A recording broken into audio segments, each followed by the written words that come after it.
Hello మాయ, నేను మీ middle class మావయ్యని. ఈరోజు ఎలాగన్నా సరే ఆవకాయ పచ్చడి పెట్టించాలని చెప్పి పట్టుదలతో మా ఊరైతే వచ్చాను.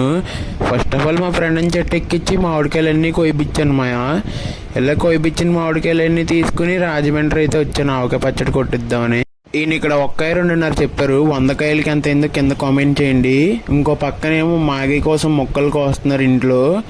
ఈలోపే నేను మిరపకాయలన్నీ తీసుకుని మిల్లులో ఆడిద్దాం కారం అని చెప్పి వచ్చాను మాయ.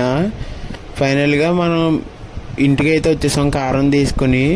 ఈలోపు పెద్ద గిన్నె పెట్టుకుని అన్ని మసాలాలు అందులో వేసుకున్నారు మా వాళ్ళు.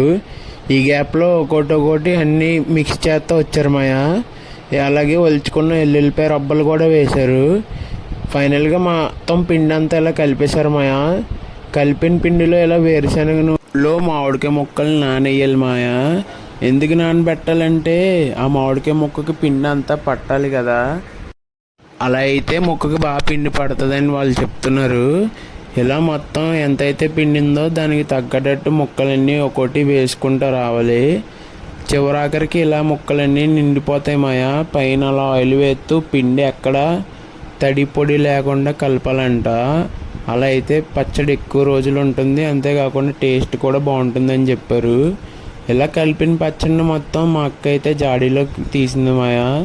ఈ సంవత్సరం పచ్చడి అయితే చాలా బాగా వచ్చింది. మీరు కూడా పచ్చడి చేసుకుంటే ఏ పచ్చడి చేస్తారో కామెంట్ చేయండి.